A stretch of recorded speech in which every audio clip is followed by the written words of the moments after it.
Bem-vindos ao espaço de grande entrevista da Rádio Estádio. Vamos hoje conversar com um jogador que na carreira só representou dois clubes, Futebol Clube do Porto e Tenerife. Como futebolista ganhou 17 títulos no Futebol Clube do Porto, foi o melhor marcador no Campeonato Nacional, esteve em meias finais europeias, foi um europeu, mas só chegou a uma final europeia já sentado no banco de suplentes. Apresento-lhe Domingos Paciência. Olá, Domingos. Olá. Bem-vindo à Rádio Estádio. Bom, obrigada. Domingos, vamos começar pelo início da história, precisamente por esses dois clubes que representou numa longa carreira como futebolista, terminou aos 32 anos e já lá vamos, mas porquê é que só representou o Futebol Clube do Porto e Tenerife? Acima de tudo porque foi o clube que me ajudou em vários aspectos, a crescer como atleta e como homem, porque entrei no Futebol Clube do Porto em 1983, tinha eu 13 anos, e portanto a partir daí começou a minha formação, quer iniciado, juvenil, júnior e depois como sénior. É evidente que se ganha-se uma ligação muito forte a um clube com esses anos todos e às pessoas que lá estão. Eu acho que a grande força de um clube é a família que se cria, que se ganha durante o período que estamos nesse clube. E, portanto, foi isso que aconteceu comigo. Estive várias vezes para sair do Porto, havia vários interessados, houve vários treinadores que me queriam levar com eles, o caso do Bobby Robson, e depois mais tarde, já antes o Artur Jorge, também, quando saiu para o Paris Saint-Germain, houve vários treinadores, e portanto eu nunca saí, até que após uma lesão acabei por tomar a decisão de sair, até porque o meu lugar começou a ficar mais ocupado pelo Jardel, e tomei a decisão de sair. Foi o clube que na altura mostrou interesse em mim, que foi o Tenerife, e acabei por fazer 2 anos em Tenerife, e depois logo que pude voltei outra vez aonde sou feliz e onde gosto de estar, que foi ao Futebol Clube do Porto. Sente que saiu demasiado tarde, teve que esperar chegar Jardel, ficar com o lugar em risco para sentir necessidade de sair? Sinto que saí demasiado tarde em função daquilo que é hoje o futebol. Se calhar a decisão, se soubesse, teria tomado uma decisão mais cedo de sair. Aos meus 22, 23 anos deveria ter saído, e houve possibilidades disso. Eu digo isto porque se calhar teria sido mais jogador, melhor jogador, em jogado melhores clubes, porque não é estar aqui a valorizar aquilo que eu fazia, mas o que eu vejo hoje em termos de qualidade e que na altura, na qualidade que havia na altura em vários jogadores, e eu era um desses jogadores que em termos técnicos era muito evoluído, sinto que poderia ter feito uma carreira diferente noutros campeonatos onde haveria mais visibilidade, e teria de certeza absoluta feito uma carreira diferente. Agora, tudo é diferente e não estou também arrependido, porque representei um clube durante muitos anos, que foi o Futebol Clube do Porto, e portanto satisfeito e orgulhoso pela carreira que tive. Terminou a carreira aos 32 anos, por força também dessa lesão grave que depois fez surgir outro tipo de complicações. Não sente hoje que foi demasiado cedo abandonar os relevados aos 32 anos? Sim, sinto, porque acho que poderia ter jogado mais 3 ou 4 anos. Acho que hoje, e da maneira também como está o futebol, o estudo que se fez sobre o futebol e a forma de trabalhar do atleta de alta competição, acho que poderia ter jogado mais algum tempo. Não o fiz por uma lesão que tive no joelho, voltei a ter um problema no ligamento cruzado, teria que ser novamente operado, e se calhar isso demoraria mais 6 meses a 1 ano, e portanto tomei a decisão de abandonar. Também, se calhar, por um bocadinho daquilo que eu perspectivava para a minha carreira, que deixaria aos 32, porque eu acho que a partir dos 32 anos, 33, 34, acho que tudo o que é acima disso é uma exigência muito grande para o corpo, e portanto nós essa fatura vamos pagá-la no futuro, e eu hoje já sinto. Imagino quem joga até mais tarde e com idades mais avançadas, o corpo sofre muito mais com essa exigência. E já tinha em mente ser treinador nessa altura? Não tinha. Tive a felicidade de chegar a um acordo com o Futebol Clube do Porto e poder negociar os 2 anos que tinha ainda como jogador e fazer 4 anos como treinador na equipa B, e esse período de 4 anos ajudou-me de certa forma a tomar uma decisão em relação ao futuro, se continuava no futebol ou se enverdava por outra área, mas felizmente esses 4 anos ajudaram muito e tomei a decisão de ser treinador. Nessa altura, quando toma essa decisão e quando está esses 4 anos no Futebol Clube do Porto, alimentava a esperança de ser, por exemplo, um dia treinador principal do Futebol Clube do Porto, ou nessa fase encaixar a equipa principal? Eu, no dia em que fiz a minha despedida ao lado do Presidente, foi uma das coisas que disse nessa despedida, foi que um dia sonhava ser treinador do Futebol Clube do Porto. Isso nunca se veio a concretizar. Havia uma promessa de contrato e de palavra com o Pinto da Costa na altura que ele pudesse, à mínima oportunidade, me colocaria como treinador adjunto da equipa principal. Isso nunca veio a acontecer naquele período dos 4 anos. E também ser treinador do Porto é evidente que na altura era um sonho e não esteve muito longe de se realizar. Acho que houve ali timings que não ajudaram em nada. Lembro perfeitamente, na altura quando o André Vilas Boas saiu, foi uma questão de uma semana, só que eu já tinha um acordo com outro clube, E antes do Vilas Boas não houve? Pelo menos não. Dizia a imprensa que o Domingos poderia ser o novo treinador do Futebol Clube do Porto. Sempre se falou. Houve uma altura que na primeira época do Braga, em que fiquei em segundo lugar, vice-campeão pelo Braga, pensei que seria o momento certo para entrar no Porto.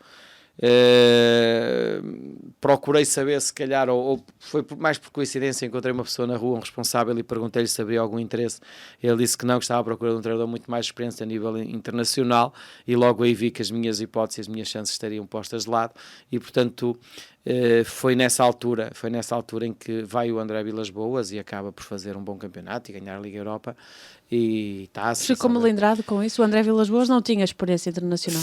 Fiquei porque de certa forma também a ironia do destino é que nesse ano acabo por ser se calhar o treinador fazer 19 jogos em competições europeias, desde Liga de Campeões, terceira pré-eliminatória até chegar a uma final da Liga Europa. Esse percurso de 19 jogos em termos de competições europeias acabou por me dar um estofo muito maior e portanto se calhar aquela pessoa que disse que eu não teria o percurso internacional que era a exigência do Futebol Clube do Porto para com um treinador, nesse ano acabou por acontecer isso comigo e de certa forma também me enriqueceu muito. E havia ali uma diferença lógica de milhões e lógica de qualidade do plantel, não desfazendo o plantel do Braga naturalmente, mas o Futebol Clube do Porto tinha outro tipo de poder financeiro que o Braga não tinha. Sim, o Futebol Clube do Porto naquela altura era uma equipa muito forte, até porque vinha uma equipa completamente, uma estrutura montada 2 anos atrás ou 3, era uma equipa de João de Ferreira, uma equipa muito bem trabalhada, poucas mexidas, com todo o mérito que o André possa ter naquilo que fez no Porto, mas herdou uma estrutura toda ela montada e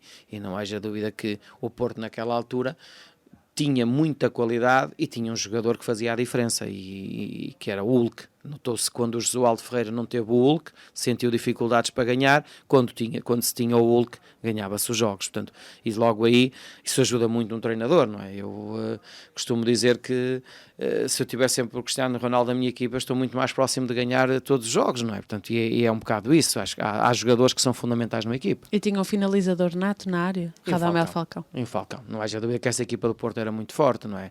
Rames Rodrigues, Guarim, Fernando, Lucho, João Moutinho. Portanto, se tivéssemos invertido os papéis, se tivesse sido o Domingos treinador, herdaria essa estrutura e provavelmente teria o mesmo sucesso que teve André Vilas Boas. Isso é difícil de dizer, é difícil de prever, não é? Porque o contexto do futebol, por vezes, nem tudo é assim, mas é evidente que quando se tem os melhores está-se muito mais próximo de ganhar, não é? Quando chegou essa final europeia, em 2011, histórica para Portugal, 2 equipas portuguesas, Sporting de Braga, Futebol Clube do Porto, sentiu que ali também era uma oportunidade para o Domingos se impor e mostrar que a final também teria sido uma boa opção para o Futebol Clube do Porto? Levou para esse campo? Nós pensámos, a partir do momento que chegámos a uma competição europeia, é natural que um treinador ganhe outro tipo de estatuto. E eu senti que se tivesse ganho, teria outros clubes à porta.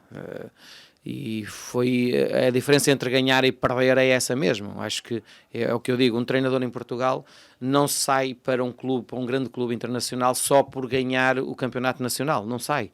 Sai se ganhar uma competição europeia, aí sim sai. Foi o que aconteceu com o André, foi o que aconteceu com o Mourinho, e portanto só assim é que um treinador consegue ter outro tipo de desafio. É a verdadeira montra europeia. Não haja dúvida que é isso. Agora senti que naquela altura não apareceram muito mais clubes.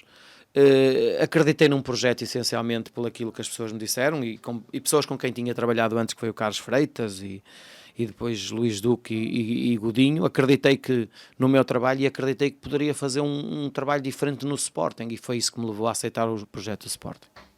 Ficou à espera de um convite do Futebol Clube do Porto nessa altura? Fiquei, era aquilo que eu dizia. Na altura esperei e uma conversa privada entre eu e o Presidente, e na altura o Presidente disse-me para poder aguentar mais um pouco, só que eu em Braga tinha terminado o meu ciclo, não era? Eu poderia ficar em Braga mais um ano e depois logo veria o que é que aconteceria no próximo ano, mas em Braga acho que tinha acabado um ciclo onde eu não era muito difícil conseguir fazer melhor do que o que se tinha feito nos 2 últimos anos. E sentiu que havia essa necessidade de mudar para não entrar em comparações, nem sequer estar a pôr em cima de si uma pressão extra? Sim, tinha que mudar, tinha que procurar outro projeto, outra forma, outros desafios. Não quer dizer que no Braga não os existisse, mas queria um desafio de um clube grande, lutar por um título, e foi essa a minha ideia na altura. Volto a referir que acreditava que pudesse fazer do Sporting campeão, e foi uma pena, porque as pessoas não deram tempo. Porquê que não lhe deram tempo de mim? Não deram porque aquilo que na altura foi falado, que seria um projeto a 3 anos, em que no primeiro ano seria a reconstrução de uma equipa com a entrada de 16, 17 jogadores oriundos de vários países internacionais dos seus países, e ao fim de aquilo que era para ser uma aposta a ser campeão 2, 3 anos, ao fim de 6 meses, ou melhor, menos de 6 meses, ao fim de 4 meses, já se falava em ser campeão naquele ano. E quando num jogo da Luz fomos jogar ao Benfica, e se ganhássemos esse jogo éramos primeiros e já se pensava em ser campeões. Portanto, reparem como as pessoas mudam, quando dizem que é um projeto de 2 a 3 anos, ao fim de 4 meses estão a dizer que... Mas há de convir que assumir o comando técnico do Sporting, um grande de Portugal, e dizer aos adeptos têm que esperar 2 ou 3 anos... não é um discurso fácil de se ter num clube como o Sporting. Não é, mas o Sporting se calhar é isso que falta ao Sporting, continua a faltar, é criar primeiro uma base sustentável para conseguir ganhar no futuro. O Sporting anda muito nisto há muitos anos e naquela altura era esse o grande objetivo. É evidente que esse discurso não foi passado cá para fora, que seria 2 a 3 anos, mas internamente sabíamos perfeitamente aquilo que nós pretendíamos, porque quando se refaz uma equipa, reconstrói-se uma equipa com 16 jogadores novos, não se pode querer ganhar logo no primeiro ano. Mas estava preparado para a ira dos adeptos, caso tivesse terminado o ano e não fosse campeão, por exemplo? É evidente que isso tem que estar preparado para essas situações. O Sporting continua no mesmo caminho, portanto, haverá sempre a frustração dos adeptos, e nós temos de estar preparados para isso, porque sabemos que no futebol não é...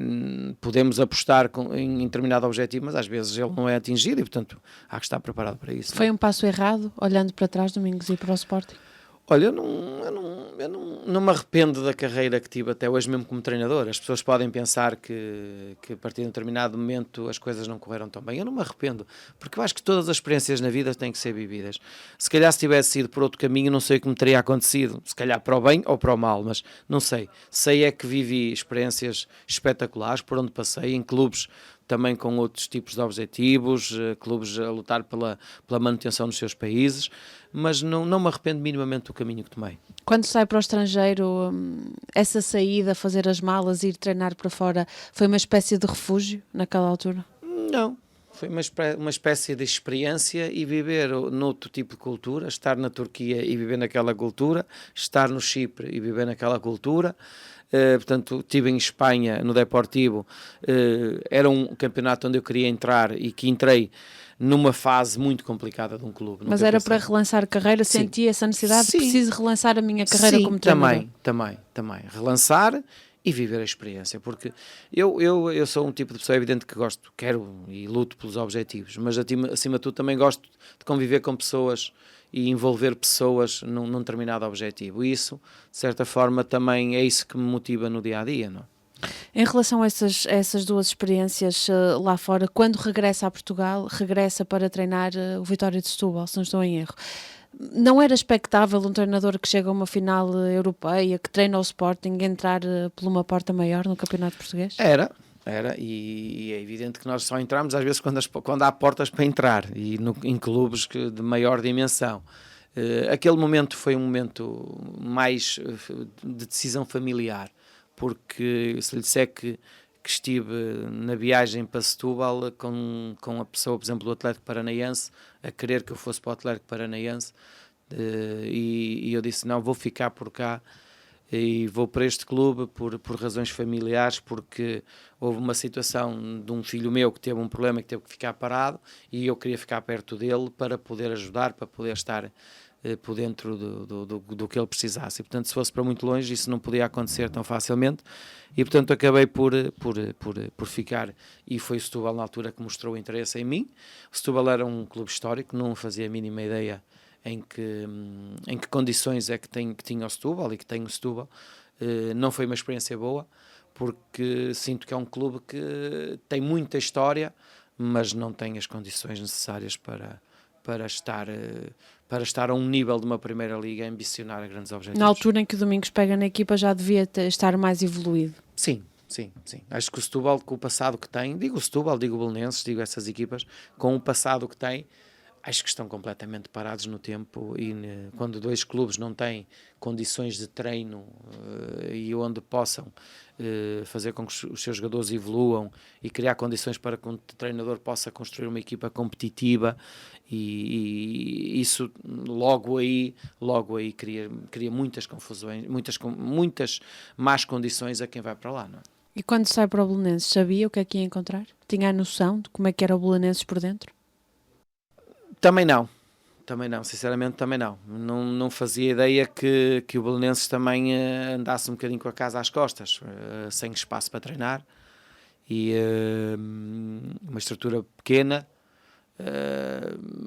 um problema muito sério por resolver, uma situação muito difícil para resolver, e portanto não foi fácil para mim, como não foi fácil para os treinadores que lá estavam antes, que se conviver com uma situação no fundo de separação, que foi aquilo que aconteceu. E portanto foi muito ingrato para um treinador, para os jogadores, não só para mim, mas também para os outros que lá passaram, e continua a situação, não é? Uma guerra escusada, na sua opinião, Domingos, que prejudica muito o futebol português e a imagem das equipas portuguesas, porque se perde um histórico, uma equipa que já foi campeã e uma equipa que naturalmente causava sempre muitas dificuldades a quem lá ia. Não quero dizer que agora não o faça, é verdade, mas as condições à volta do Belenenses são caóticas. Sim, não haja dúvida que é uma situação que aconteceu, que longe de pensar que isso pudesse vir a acontecer no futuro, com a criação das SADs, e não se precaveram. E é evidente que o clube atravessou muitas dificuldades financeiras, em que apareceu o Rui Pedro Soares e conseguiu segurar o clube, mas deveriam estar precavidas eventuais situações no futuro. Isso não foi precavido e entrou-se neste conflito, e que não sei como é que isto se vai resolver no futuro, com duas equipas, com dois belenenses no campeonato, no futebol português. O Domingos, que é anti-conflitos, que é anti-confusões, que gosta muito de trabalhar na paz e no sossego que lhe é característico, viu-se no meio desta confusão, tentou ao máximo proteger aquilo que era a sua equipa e os jogadores, mas depois acaba também por aparecer o nome de Silas para treinar uma equipa B que não existia, começam a aparecer jogadores que o Domingos não sabe, era o Domingos o treinador, e portanto ali rebentou completamente a corda. Sim, foi nessa altura que senti que de certa forma não estavam a querer fazer com que a equipa melhorasse. É verdade isso que disse, e bem, que em dezembro assinam com um treinador, com uma equipa que ainda não existe, não sei se era o sub-23, se era a equipa B, e comecei a sentir que alguma coisa estava a ser feita por trás, não é? Depois, jogadores que eram precisos para reforçar a equipa não vieram, e depois, mal eu saio, esses jogadores apareceram, e portanto isso é uma prova de que no futebol não existe honestidade. Acho que a falsidade, devia de haver coerência e honestidade das pessoas que estão no futebol, e eu continuo a dizer que o grande problema do futebol são os dirigentes, e são as pessoas que estão no futebol e que de certa forma não veem um melhor para um clube, e não trabalham em função das emoções que se vive no futebol, e para os adeptos, que as emoções são para os adeptos e para quem gosta de um clube. Quando se vive de outra forma o futebol, aí torna-se tudo complicado. Disse que eram bipolares alguns dirigentes que encontrou na sua carreira. Olha, eu digo uma coisa, eu já tive presidentes vários. Eu comecei primeiro, acho que Pinto da Costa é o único, é diferente, e muitos anos no futebol, muita experiência e uma forma de estar completamente diferente de todos os outros, e por isso é que se calhar faz dele um presidente diferente. Agora, desde o Bartolomeu, desde José Eduardo Simões, desde António Salvador, Rui Pedro Soares, Fernando Oliveira, portanto, sinceramente, eu, se fosse presidente, não era comportamentos desses que teria, de certeza absoluta, porque não... que venho do futebol e sei o que é o futebol, não tinha comportamentos, mas muitos comportamentos do que muitos desses presidentes tiveram na altura. Mas o Domingos, olhando para o futebol que é hoje e tudo aquilo que se vê e se ouve hoje em dia, praticamente não se sabe alguma coisa. Há espaço para a lealdade ainda? Não há porque acho que o futebol português está igual há muitos anos. Eu diria que o futebol português parece estar castrado, não sai disto. Não há maneira de fazer com que o futebol possa melhorar em Portugal. A única instituição que cresceu em Portugal, que realmente cresceu muito, e deve-se muito a esse homem, que é o Fernando Gomes, foi a Federação Portuguesa de Futebol. Não haja dúvida que hoje é de uma grandeza enorme, e isso deve-se muito ao trabalho que foi feito na Federação Portuguesa de Futebol. Mais de resto, acho que está tudo igual. Acho que as pessoas gostam deste modelo de gestão, querem que as coisas continuem assim, não vejo forma de quererem mudar este caminho. Anda-se a falar há muito tempo dos direitos, concentração dos direitos ou a centralização dos direitos de receitas e tudo no futebol, ninguém quer. Acho que este modelo de gestão ajuda ou beneficia muita gente, porque é triste nós continuarmos a assistir a jogos na Primeira Liga que por vezes têm 2.000 ou 3.000 pessoas, são estádios frios, alguns deles frios, onde não há, e nós que aqui temos invernos rigorosos, não há conforto, as pessoas não vão. Estar a ver numa televisão um jogo de uma Inglaterra, de uma Alemanha, de uma Itália e França, completamente estádios cheios, e muda-se para um canal, com todo o respeito, de um Tondela Arouca, ou de um Passos Ferreira, ou de um Aves, e vê-se, é uma diferença muito grande. Portanto, e eu acho que as pessoas não querem mudar. Há várias coisas, há várias medidas que deveriam ser tomadas no futebol português, e não são, porque os clubes grandes dominam, os clubes pequenos, de certa forma, beneficiam das dispensas e dos jogadores dos clubes grandes, e, portanto, de certa forma, há uns que têm mais ligações do que outros a determinado clube grande, e, portanto, o futebol português é isto há uns anos. Enquanto não se conseguir mudar isto e fazer com que as pessoas tomem decisões em função do desenvolvimento e do crescimento do futebol em Portugal, vai ser muito difícil. Mas já era assim quando o Domingos era jogador, ou acha que piorou substancialmente? Não, a única diferença que mudou, desde o momento em que era jogador até hoje, a única diferença que mudou foi a organização do Campeonato da Europa em 2004, em que se criou alguns estados com melhores condições. O resto está tudo igual. É o que eu sinto, é que está tudo igual. Portanto, o futebol continua a ser para os clubes grandes em Portugal, e onde não há interesse nenhum em mudar.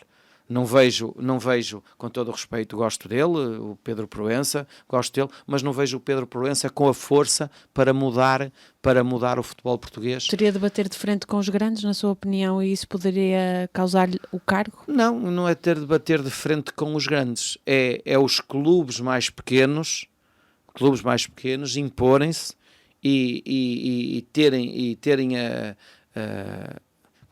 vontade e a coragem de dizer que o campeonato em Portugal só se organiza porque nós também existimos. E como nós existimos, queremos ter equipas competitivas, queremos ter orçamentos que nos permitam formar equipas competitivas, queremos ter orçamentos que nos permitam investir na formação para ter jogadores e rentabilizar esses jogadores também com os jogadores da nossa formação, e quando assim isso e continuar, muito dificilmente as coisas mudam. Quase que se poderia prever uma rebelião no futebol. Se os clubes pequenos se juntam e dizem isso e batem de frente, poderia causar aqui uma rebelião. Não é rebelião. A questão aqui é mesmo de uma forma por todas, de acabar o fosso que existe, deixar de existir este fosso que existe entre os grandes e os mais pequenos. É só isso, porque este é o caminho que uns lutam por interesses de milhões, de promover jogadores e fazer jogadores para ganhar milhões, para entrar milhões nos clubes, entrar em competições europeias para ganhar milhões. Os sobrevivem ano a ano, porque é um ano, vamos ver como é que corre, se nós descemos de divisão, é uma desgraça. E portanto eles vivem assim. Enquanto este fosso não for diminuído, o futebol português vai continuar sempre igual. E é por causa disso que se afastou dos bancos de suplentes? Um bocado. Desencanto com o futebol? Um bocado. Não sou, felizmente não estou a trabalhar por opção, porque convites têm existido, mesmo cá em Portugal e fora de Portugal, não os aceito porque ainda não vi um projeto que me motive. E acho que já passei, mesmo cá em Portugal, já passei por uma fase de investimento na minha carreira, onde passei momentos por equipas que me deram e ajudaram muito a crescer como treinador. Estou-me a lembrar da Académica, do Leiria, equipas mais pequenas que lutavam por outros objetivos, onde tive os meus problemas e sei o que é o sofrimento que se tem nesses clubes para conseguir fazer a manutenção. E, portanto, agora nesta fase da minha carreira, se calhar não estou tão preparado para voltar a viver esses momentos. Não? Presumo, pelas suas palavras, que não recebeu nenhum convite dos grandes. Não, porque os grandes estão, neste momento, estão bem preenchidos e acho que estão bem liderados, escolheram as pessoas e há que respeitar, não é? Nem eu, eu em Portugal, como disse, já treinei o Sporting, mas não vejo no futuro imediato voltar a treinar em Portugal. Não é? Vai para fora?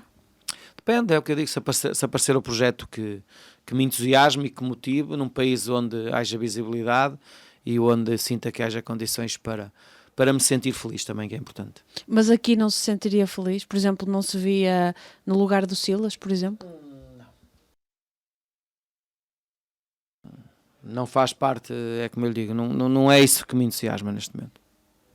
Analisando o futebol português, porque é um adepto também e comentador, vai comentando a espaços alguns momentos, analisando a prestação das equipas lá fora, por exemplo, falou do crescimento da Federação Portuguesa de Futebol e o enfoque que tem, por exemplo, agora a nossa seleção, que está em alta, ao contrário das equipas portuguesas que estão em baixa na Europa. Isto é uma consequência praticamente previsível pelas suas palavras? É aquilo que eu venho a dizer. Se não tivermos um campeonato competitivo, se não criarem condições para que se formem equipas competitivas para fazer com que o Futebol Clube do Porto, o Sporting, o Benfica, o Braga sejam cada vez equipas mais fortes, porque existe realmente competitividade a nível interno, isso reflete-se lá fora.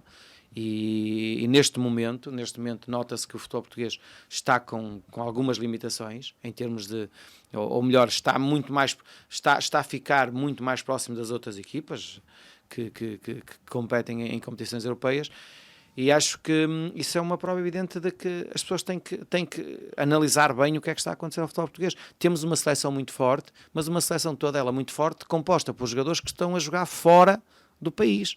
Eu diria 85% a 90% dos jogadores que compõem a seleção neste momento são jogadores que jogam fora de Portugal, fora do campeonato português. E logo aí... E tinham um espaço no campeonato português? Se calhar para eles até é bom estar fora.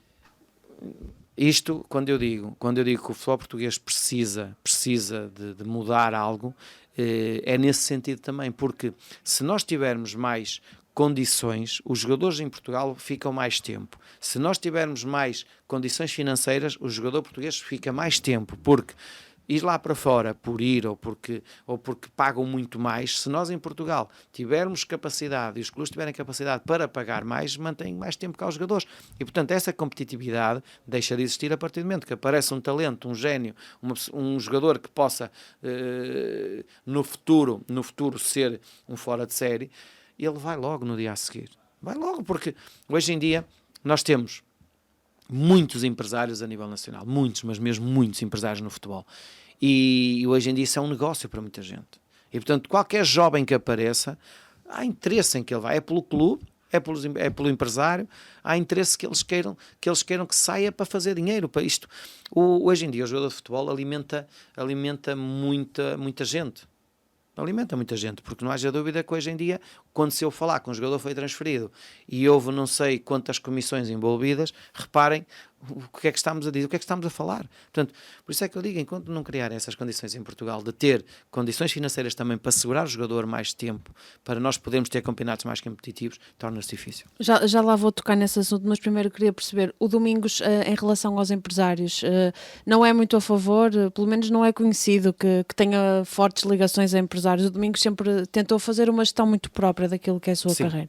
Eu se lhe disser que durante a minha carreira só houve uma vez como jogador, só houve uma vez que o empresário sentou-se à mesa comigo para negociar um contrato. Foi na altura que saí do Porto, que fui para Tenerife, em que eu só dizia, na altura foi quando também apareceu o Jorge Mendes, e havia poucos empresários. Eu só disse, eu só saio do Porto com determinado valor, se não for esse valor não vale a pena falarmos. E foi o único empresário que chegou à minha beira e disse, olha, há um clube que paga esse determinado valor. E foi aí que no dia em que ele sentou à minha mesa e negociou comigo a ida para o Tenerife, que é José Beiga. Mais de resto, nunca nenhum empresário, foi sempre eu que negociei os meus contratos. Opção? Por opção. Foi sempre eu que negociei os meus contratos, quer com o Pinta Costa, quer com o Reinaldo Teles, como jogador foi sempre eu. Como Isso prejudica-o ou beneficia-o? Não. Os empresários abrem portas, por exemplo. Era a minha cabeça, pensava com a minha cabeça, era uma questão de saber aquilo que eu queria, aquilo que eu pretendia alcançar, e a partir desse momento era não diria intransigente, mas era se calhar muito mais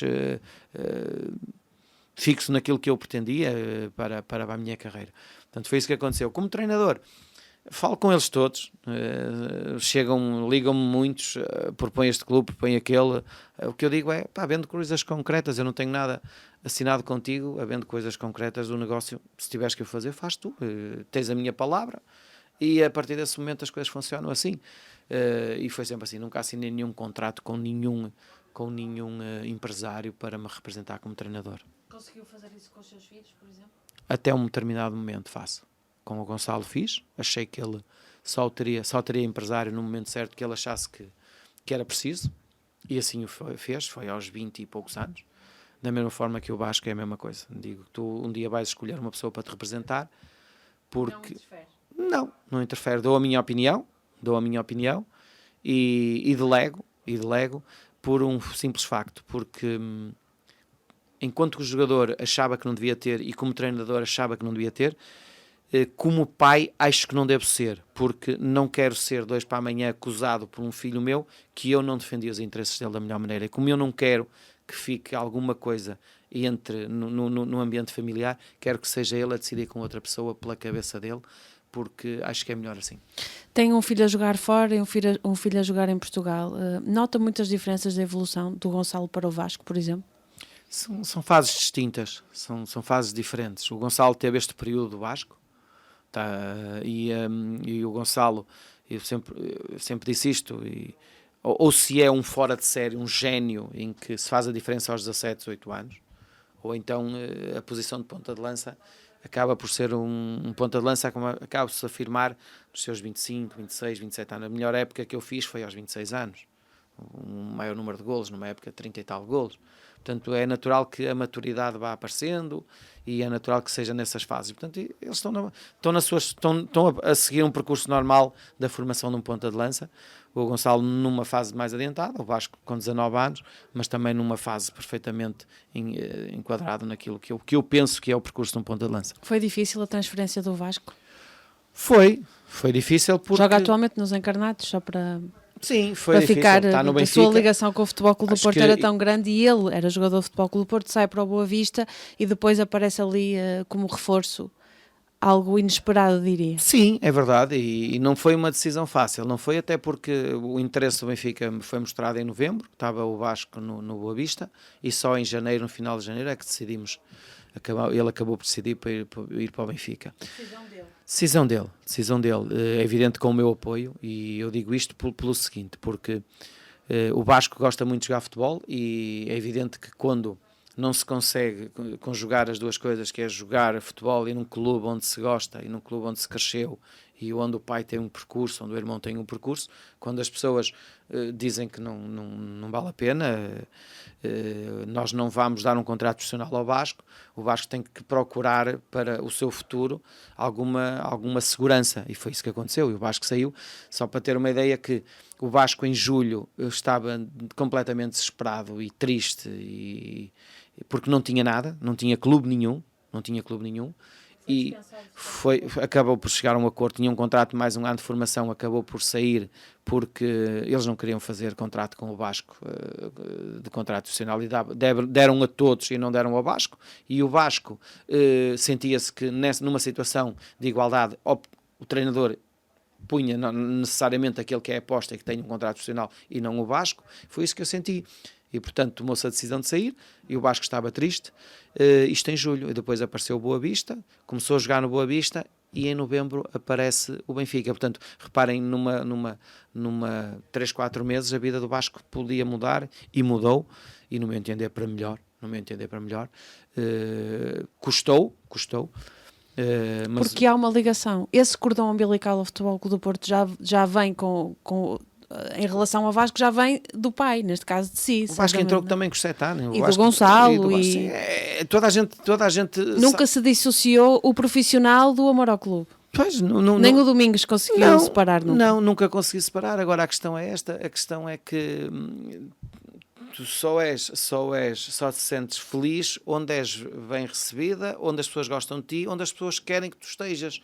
Portanto, se a partir do momento que isso não acontece, e se o Vasco quer seguir uma carreira, e no meu entender ele tem muita qualidade, alguma coisa tem que ser feita. É evidente que é um rival, mas temos que entender que é a felicidade, é a realização de um jovem que quer ser jogador de futebol, e eu como pai só tenho que o ajudar, custe o que custar. Agora, é evidente que eu não me sinto, se me disser a mim que é uma situação fácil para mim, não é, porque tenho uma ligação, tenho um percurso àquela casa muito grande. Portanto, agora as pessoas também têm que entender e têm que ter consciência que nós só podemos caminhar se as pessoas nos deixarem. O Domingos também foi para o Sporting a certa altura para treinar. Sim. Estava à espera da porta do Futebol Clube do Porto que não abriu-se outra e o Domingos foi.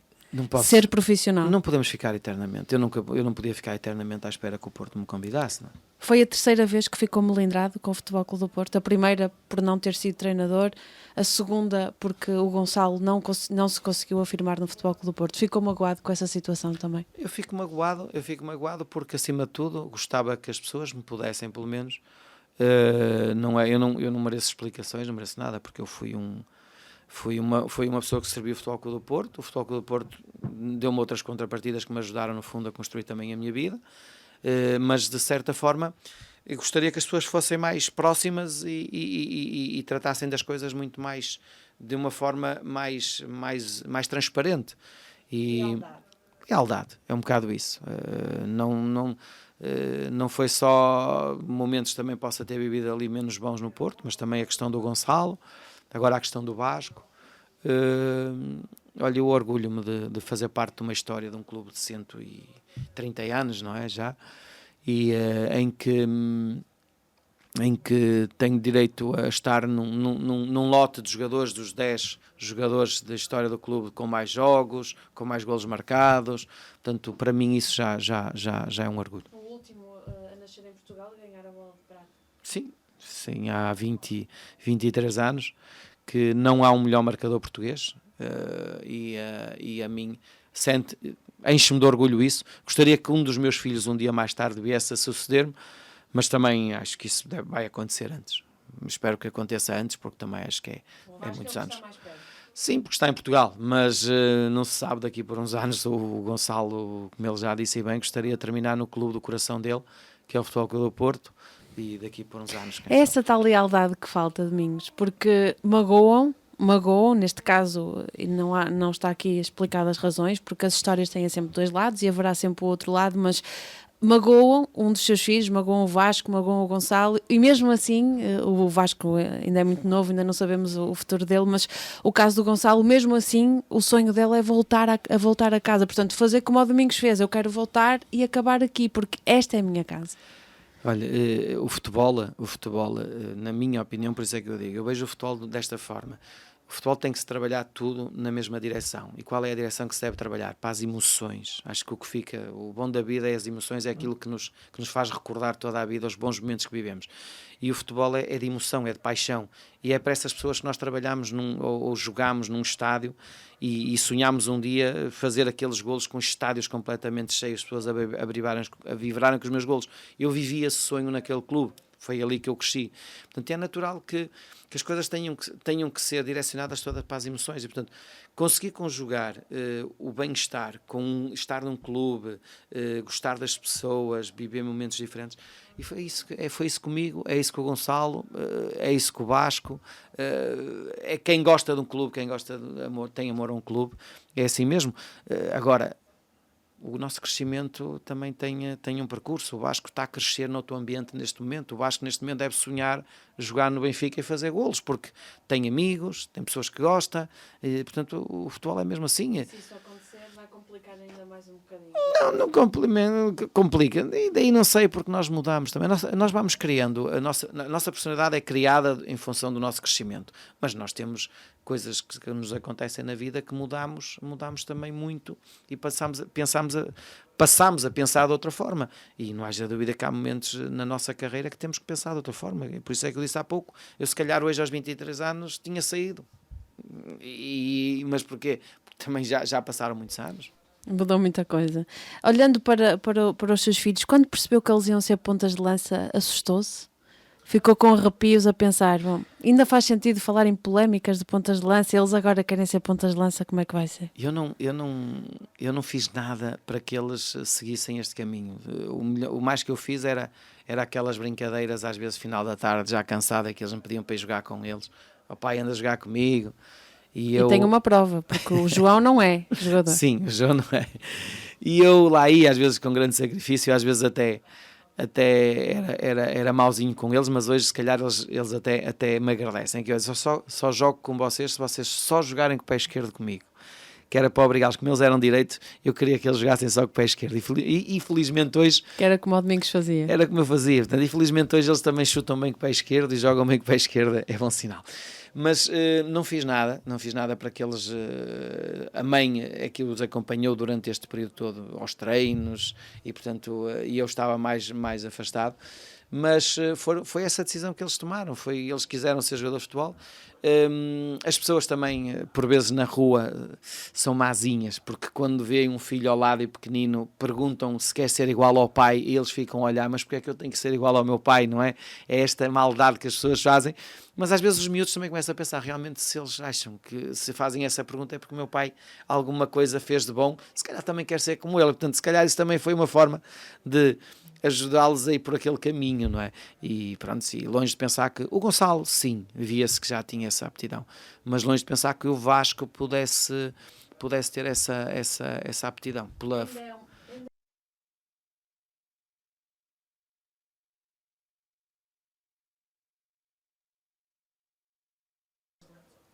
É ingrata porque um ponta de lança tem que fazer golos. Não sei, se não for num jogo, de 2 em 2 jogos tem que fazer golos, porque se o ponta de lança não faz golos, não é ponta de lança e começa a ser criticado. Portanto, e é a exigência que tem que, quando se joga a ponta de lança, tem que se fazer golos. E há pontas de lança em Portugal?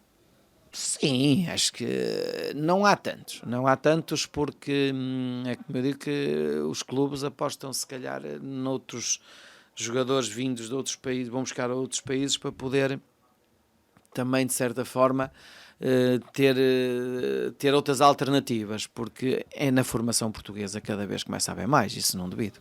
O Gonçalo é um dos pontas de lança de futuro em Portugal, na sua opinião? Treinador versus pai agora. É assim, sinceramente, em Portugal não sei quando é que vai... Português. O nome português para a seleção, por exemplo, foi chamado agora. Toda a gente deu como a grande novidade Gonçalo Paciência. A grande novidade? Eu acho que o Gonçalo tem uma forma diferente dos vários pontas de lança.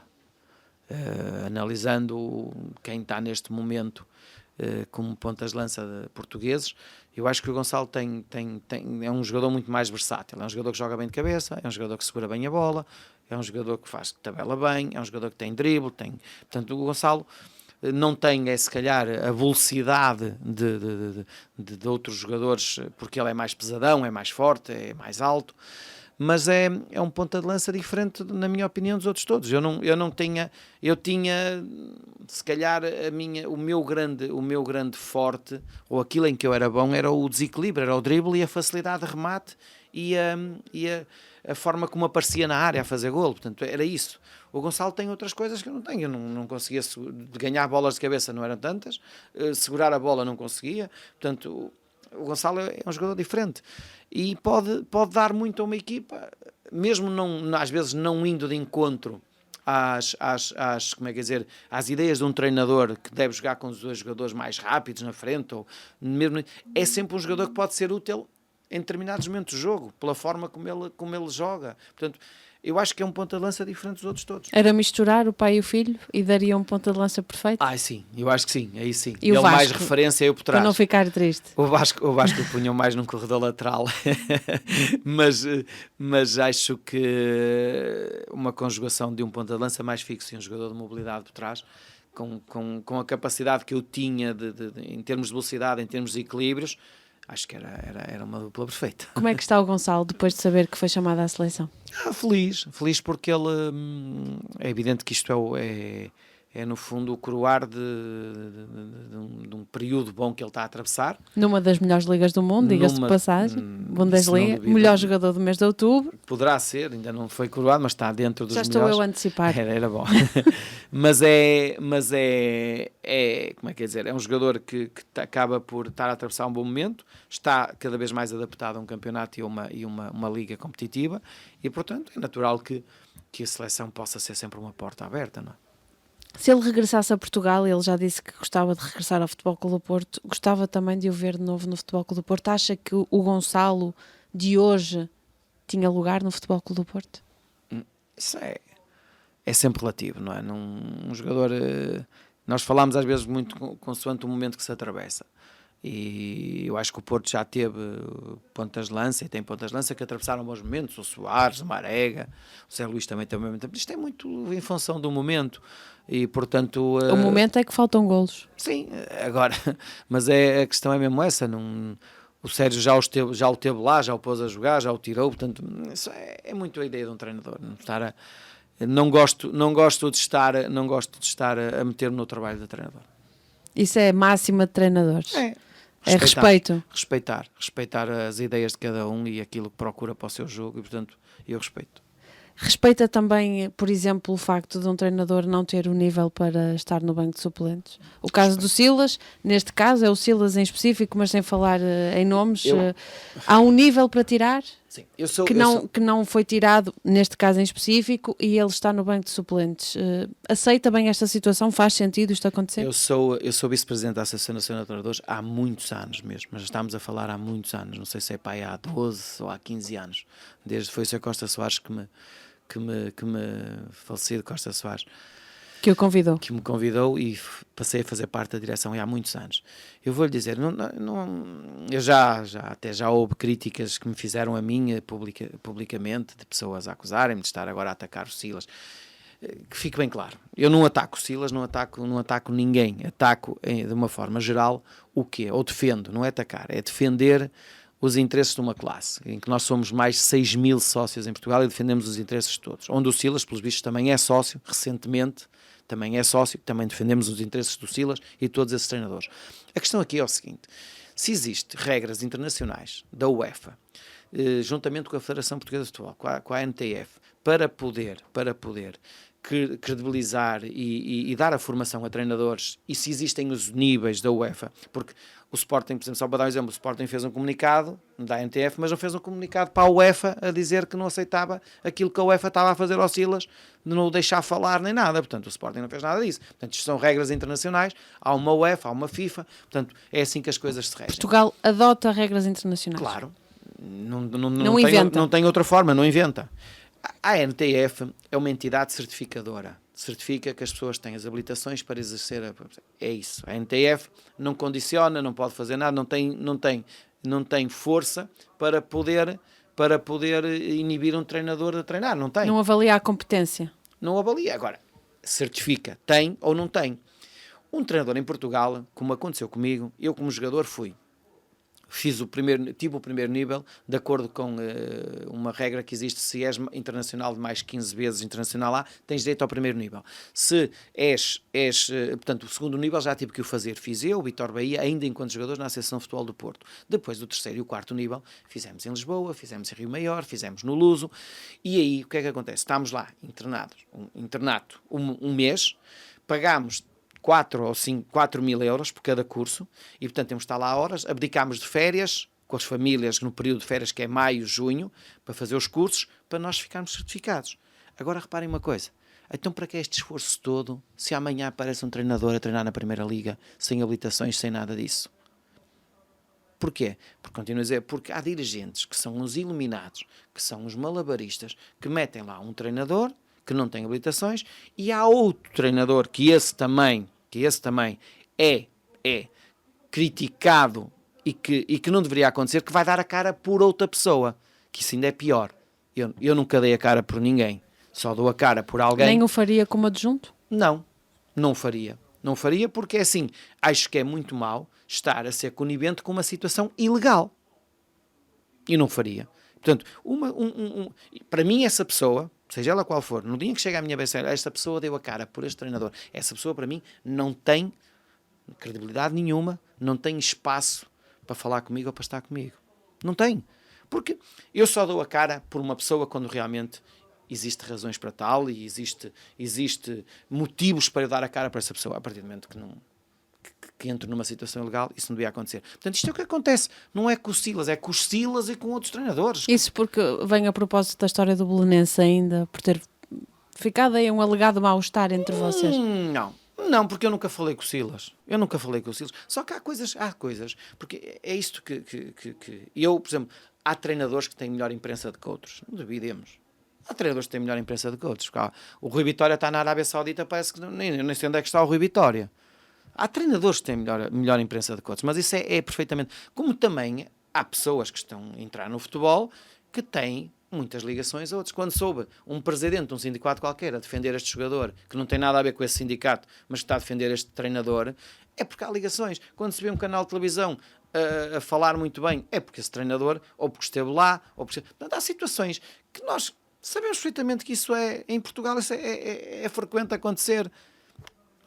Nem a mim isso já não me surpreende. Portanto, o que eu quero dizer é que nós temos que lutar pelos mesmos direitos de igualdade para todos os treinadores, só isso. E quando o Zé Pereira vem publicamente dizer aquilo que disse, com toda a razão, mas infelizmente, às vezes, como é que dizer, dá-me, não é raiva, mas é triste ver algumas pessoas na televisão, comentadores desportivos, a falar da forma como falam, tão leviana, e a dizer mal das pessoas, e a defender outras pessoas que parece que estão no mundo da legalidade. É isso que me revolta, porque no fundo essas pessoas deviam primeiro saber o que é que se passa e o que é que se está a passar e porque é que isto acontece. Há dias num canal da SIC, sinceramente, eu não conheço lá quem são aquela gente, lá está, não tem, quer dizer, eu ouço-as falar, mas digo assim, mas desculpem lá, mas que credibilidade é que estas pessoas têm? De onde é que vieram? De onde é que estão? O que é que eles foram na vida para estar naquele banco sentados ali a criticar tudo e todos? O que é que eles foram? Eu penso assim, porque assim, eu cresci a ver a televisão, olhar para pessoas a falar na televisão assim, isto é uma referência para mim, é uma pessoa competente, é uma pessoa que sabe o que está a dizer, é uma pessoa que defende o país, é assim que eu vi essas pessoas. Hoje em dia não, toda a gente tem espaço na televisão. Perdeu-se a lealdade de que falava. Disse aí uma coisa interessante, gostava de explorar um bocadinho mais, que é: há treinadores que têm melhor imprensa. Quer dizer que são os próprios treinadores que se sabem vender à imprensa, têm bom vocabulário e vendem-se por natureza, ou há alguém por trás deles? Não. Olha, eu nunca fui muito de passar notícias ou dar notícias como treinador. Há outros que se calhar o fazem. Não sei se isso pode acontecer e por isso às vezes se calhar existe essa ligação. O Domingos é um treinador sem imprensa? Não, completamente.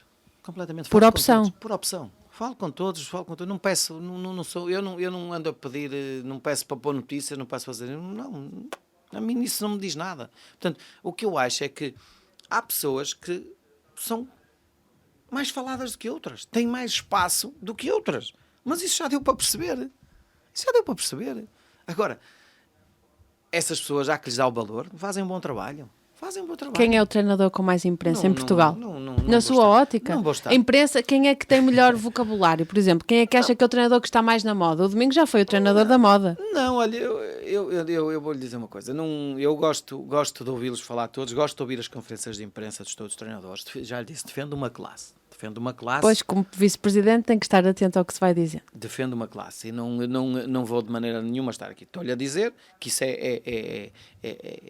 aquilo que eu lhe disse basta estar minimamente atento e ver que há treinadores que têm melhor imprensa do que outros.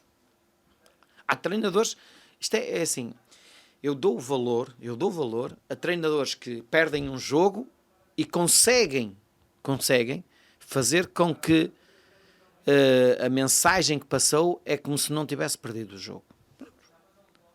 Às vezes há treinadores que falam de tal forma que não perderam o jogo, que não houve como é que dizer, houve tanta coisa boa que não se perdeu o jogo. Portanto, esse é que dá valor a isso. Agora, eu continuo a dizer, eu sou muito honesto em termos de análise ao jogo, muito frio, mesmo indo contra aquilo que foram as minhas ideias e contra os erros que eu cometi. Mas é aquilo que eu vi no jogo, é aquilo que eu penso. Errei, estive mal, não vou estar aqui a justificar. Às vezes nós como treinadores justificamos um bocadinho com os erros do árbitro para tentar atenuar, é verdade, isso é verdade. E portanto, é assim que funciona um treinador. Agora, há uns melhores do que outros. Com quem é que se identifica mais então? Vou à volta. Dos treinadores dos três grandes, por exemplo, com o qual se identifica mais? Eu continuo a identificar-me e continuo a ter muitas saudades de treinadores que eu tive na minha carreira. Bobby Robson, Ibites. Já não há? Artur Jorge, António Oliveira, Quinito. Eu identifico muito com esse tipo de treinadores. Olha, o Vítor Oliveira ainda agora teve umas declarações. Identifico muito com o Vítor Oliveira. Sei porquê, identifico-me. Porque acho que eu cresci como treinador no meio da pureza. Hoje dou-me bem com as pessoas mais velhas, treinadores com mais experiência do que eu, dão-me bem por isso, porque acho que o discurso puro e não tão elaborado e todo ele muito cozinhado é um discurso que cansa já. E eu acho que, continuo a dizer, eu adoro o treinador puro, aquele que está patente a humildade e a análise pura do jogo. É com esses que eu me identifico. Identifica-se, por exemplo, com o Sérgio Conceição quando usa aquele vernáculo no final do jogo. É puro, saiu-lhe, é verdade. Ele disse, eu tenho vontade de dizer isto. Identifica-se também com esses momentos? Acha que há espaço para isso também? As pessoas devem compreender e dar a oportunidade para assim. Se perder um bocadinho às vezes as estribeiras? Eu gosto muito do Sérgio, sou muito amigo do Sérgio. É evidente que não é aquele, ele tem de certeza absoluta que se arrependeu daquilo que disse e a forma como saiu. Ele já o disse que não seriam as palavras certas, nem deve, porque acho que é um termo que não se deve usar no futebol. Agora, eu conheço bem o Sérgio e sei perfeitamente que o Sérgio tem uma vontade exagerada de querer ganhar, porque é mesmo, o Sérgio é exageradamente focado no que é ganhar. É uma obsessão. E consegue criar uma distância muito grande em estado de emoção, estado de espírito, quando ganha e quando perde. Quando ganha, nota-se que é um Sérgio diferente, e quando perde, é um Sérgio completamente destroçado. Mas sempre foi assim? Sempre foi assim. E, portanto, quando se houve uma conferência de imprensa do Sérgio, quando ele perde, é natural que esteja destroçado. E ele vê-se pelo estado de espírito, vê-se pelo aspecto que ele tem de cara, e ali pode sair qualquer coisa. E quando há jornalistas, eu conheço o Sérgio bem, quando há jornalistas que lhe colocam determinadas perguntas que sentem que ele sente que estão a querer espicaçá-lo, o Sérgio é nesses momentos ou se contém ou reage de uma forma que é difícil conter-se. É difícil. O Sérgio é assim. Sempre foi assim. Sempre o conheceu mesmo assim. Mesmo como jogador, sempre foi assim. E isso é bom ou mau na sua perspectiva? O Sérgio vai melhorar. Eu acho que cada vez mais o Sérgio vai melhorar, porque também eu ando 2, 3 anos à frente dele, mas acho que os momentos que se vai vivendo e vai-se aprendendo com este tipo de situações, e o Sérgio se calhar no futuro poderá ser mais contido e conseguir cavar esse fosso também entre o estado em que ele entra no final do jogo, mesmo ganhando, entre o ganhar e o perder, o encurtamento vai ser feito do estado de espírito do Sérgio, do estado emocional. Se olharmos, por exemplo, para o Bruno Lage, vemos uma pessoa completamente diferente. Aliás, ganhando ou perdendo, parece ter sempre aquele tom idêntico, muito sereno, muito tranquilo, muito explicativo.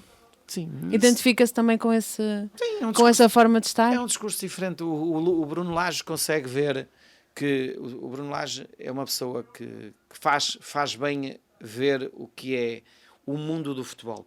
O futebol é parte integrante da vida. O Bruno Lage pensa assim: o futebol é uma parte integrante da vida.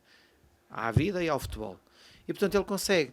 Agora, é evidente que no futebol, nós, quando estamos a ganhar, tudo é bonito. Acho que o nosso discurso é mais fluido. Quando estamos em momentos de pressão, em derrotas, vai haver perguntas mais incómodas. E é onde nós começamos a ter um comportamento, se calhar, mais agressivo, mais pressionado. Portanto, e esse discurso pode acontecer no futuro ao Bruno Lage. E é onde pode haver tolerância ou há ou não há tolerância por parte dos adeptos. Acha que ele ainda não foi posto à prova verdadeiramente, apesar de haver aqui alguns maus momentos já esta temporada? Sim, o Bruno Lage vai ter os momentos, vai viver os momentos que outros treinadores viveram, como o caso do Rui Vitória, como o caso do Jesus, quando deixaram de ganhar. Portanto, e o Bruno Lage também terá... Agora, quando é que os vamos ver?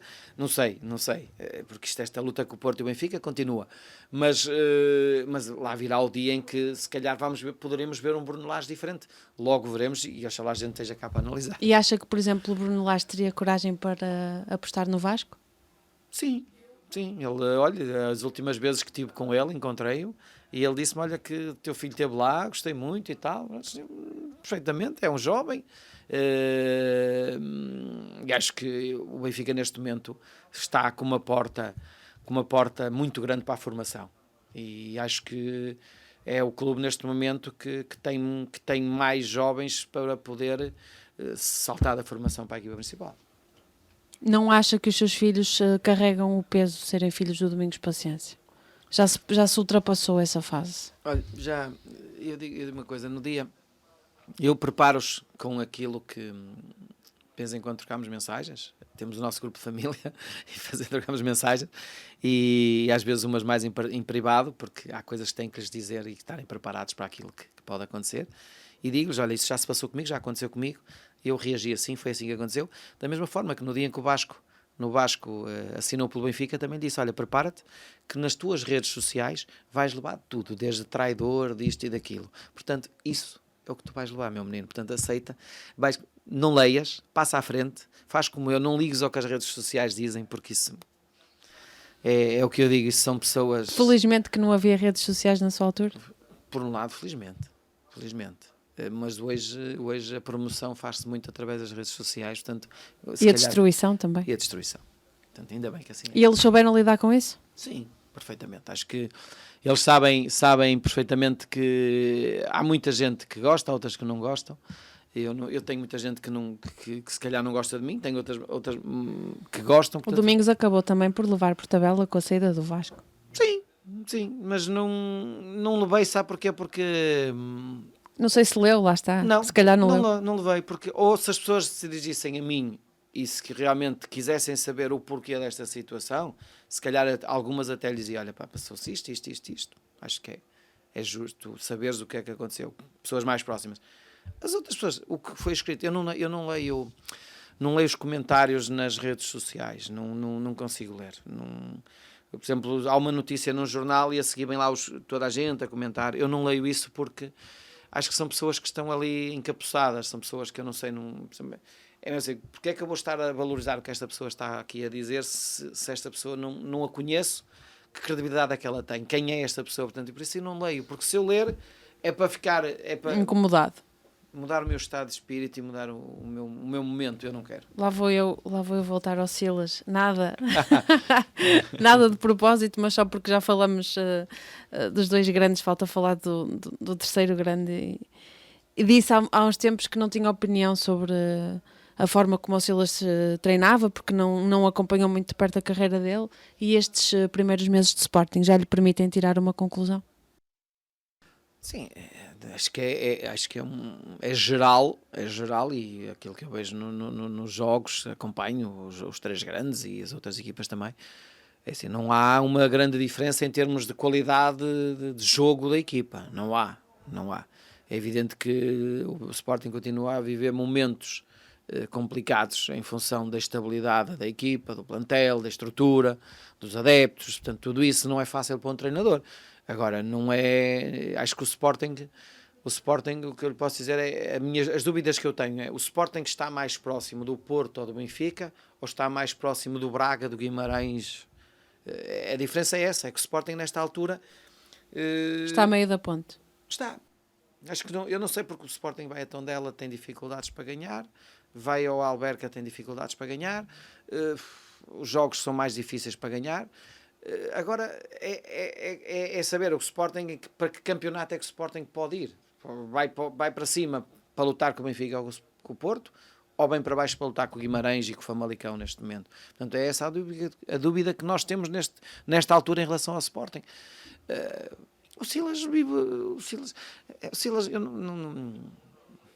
eu falo do Silas como falo do treinador qualquer, que é um treinador tem que ter jogadores. Tem que ter jogadores e tem que ter estabilidade. E acho que o Sporting tem tido vários problemas em termos defensivos, tem cometido muitos erros e, portanto, isso não ajuda nada a um treinador. Oxalá que o Silas seja feliz, o Sporting seja feliz. Gosto do Sporting. Foi um orgulho ter treinado aquele clube e conhecer a dimensão do Sporting e uns adeptos diferentes que são os sportinguistas. Para mim foi um orgulho e continuo a gostar do Sporting. Agora, volto a referir, não confundam as coisas. Uma coisa é como vice-presidente da Associação Nacional de Treinadores ter a minha decisão, a minha opinião e a minha defesa dos treinadores, e outra coisa é um clube e o treinador. Não tem nada a ver uma coisa com outra. Não tem ódios de estimação no futebol? Não. Tudo me passa. Ao longo destes anos todos tenho vivido situações, ao fim do tempo esqueço-me das situações. Minha mulher fica muito chateada comigo, porque eu esqueço-me de muitas coisas. Sabe porquê? Porque se eu não me esquecer, são coisas para me atormentar e eu prefiro esquecê-las. Não ficou com nenhuma situação encravada por resolver, alguma que o incomode verdadeiramente e que gostasse de resolver? Com elegância, não estou a dizer... Eu só tenho uma situação vivida e eu vou-lhe dizer porquê. No Sporting, principalmente, com o Paulinho, porque o Paulinho fez um livro com um jornalista que um Fernando, qualquer coisa que eu já lhe digo qual é o nome dele.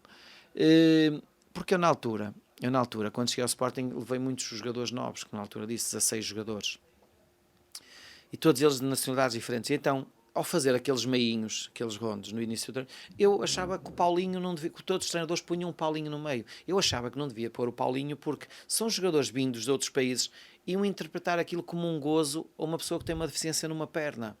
E eu não o punha no meio. E comecei, o Paulinho, por exemplo, ir para estágio, tinha muitos jogadores novos e o Paulinho não fazia em casa. O Paulinho estava habituado a ir para estágios com o plantel.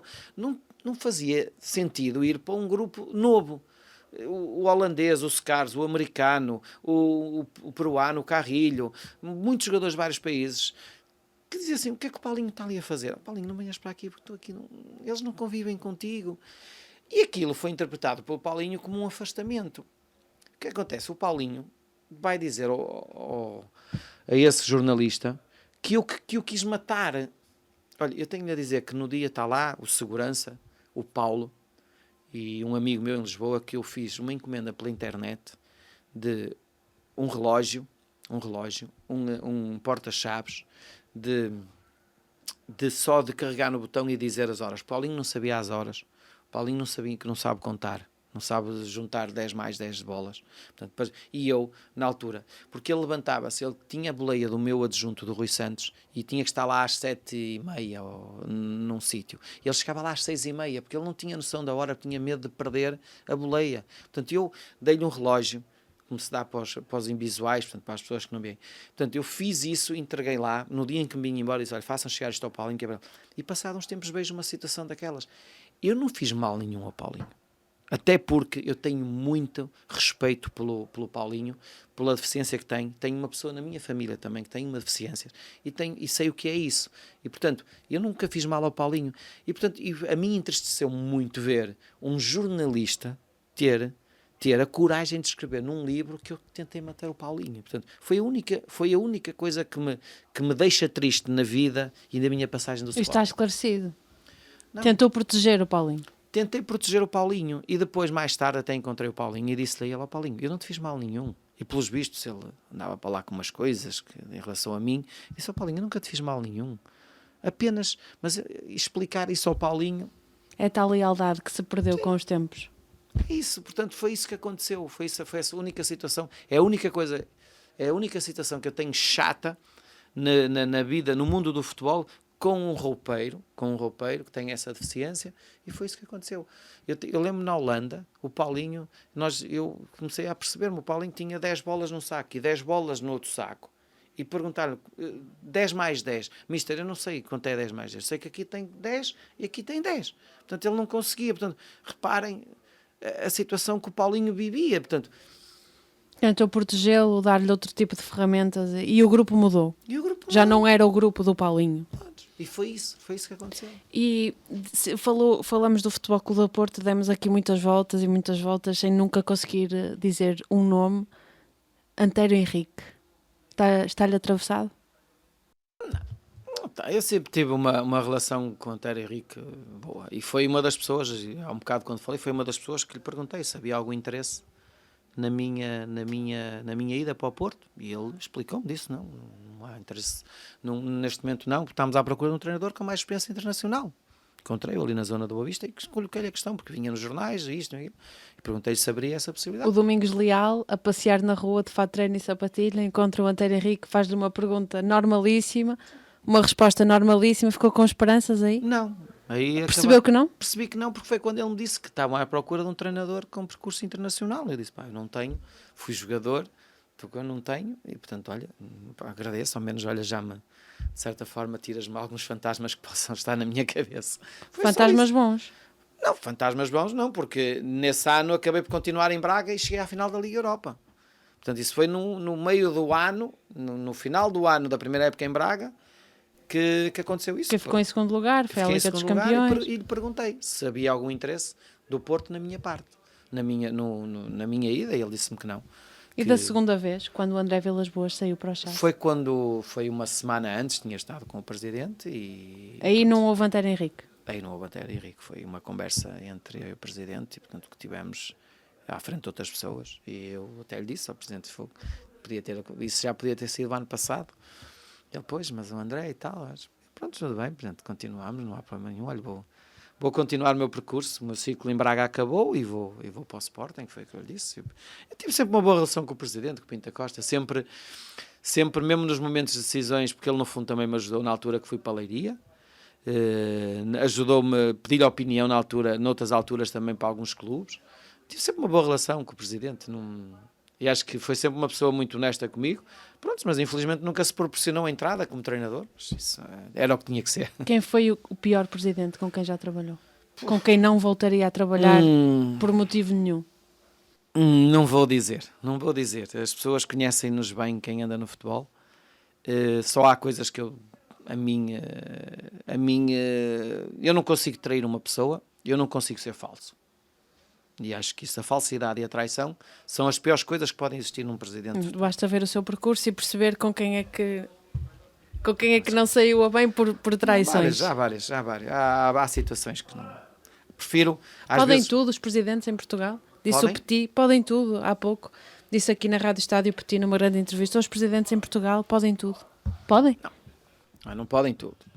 Há regras, há leis, agora sentem-se por vezes muito sabedores e pensam que podem interferir no trabalho de um treinador, e acho que isso é mau, porque um presidente tem que saber, quando escolhe um treinador tem que saber as razões que o levam a escolher e tem que ir e acreditar na aposta que está a fazer, porque escolher por escolher e passado um mês ou dois já estar a pensar rescindir com ele não é de presidente. Quem é que tem mais condições para ser campeão este ano? Sei, acho que o Porto, eu gosto do plantel do Porto, acho que o Porto ainda pode crescer muito, tem plantel para crescer muito. O Benfica é uma equipa que tem a dependência de 2, 3 jogadores fundamentais dentro da equipa, estou-me a referir ao Pizzi, ao Rafa, mas o Bruno Lage também está ali a querer arranjar alternativas muito válidas. Acho que vai ser uma luta entre os dois. Acho que... Tira o Sporting da equação?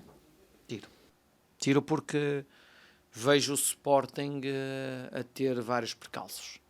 Vejo o Sporting sempre sempre em cada jogo existir alguma incerteza do que é que vai sair dali e que resultado é que vamos conseguir, e acho que é o Sporting está numa fase ainda dessa análise. E o Famalicão?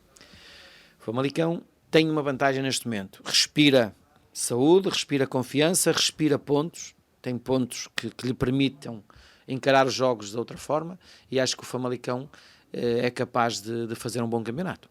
Tem equipa para isso. E a seleção nacional?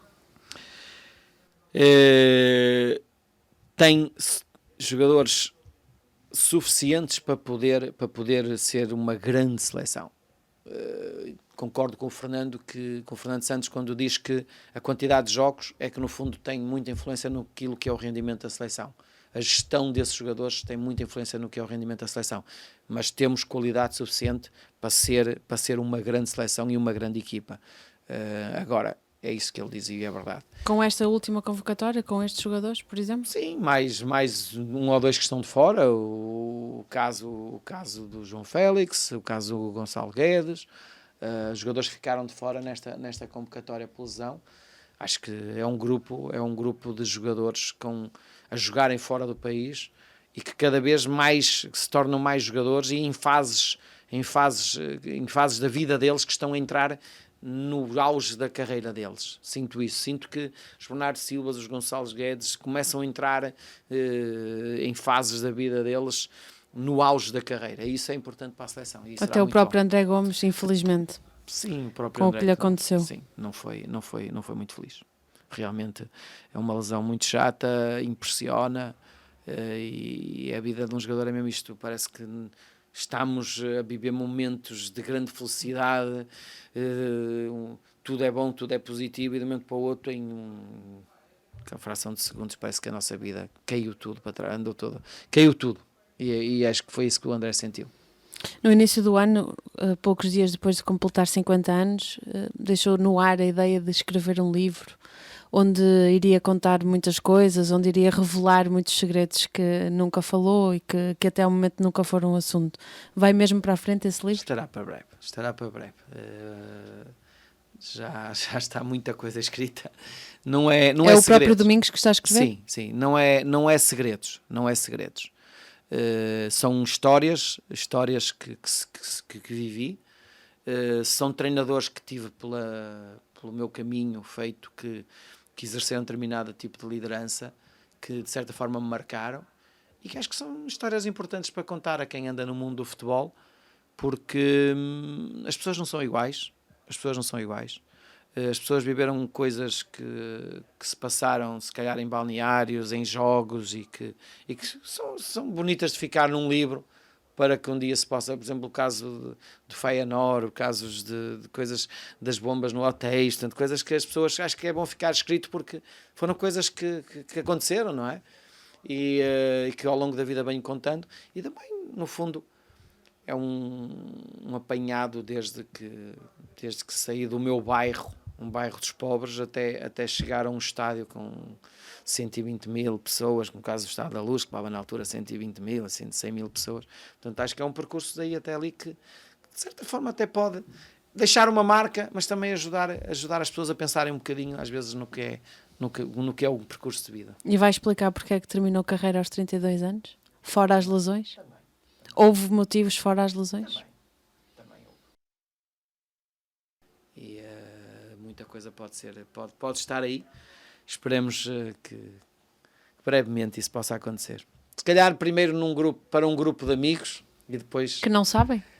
Que não sabem, muitos deles sabem, mas se calhar essa história de vida, no fundo, primeiro para um grupo de amigos. Vai surpreender? Nada.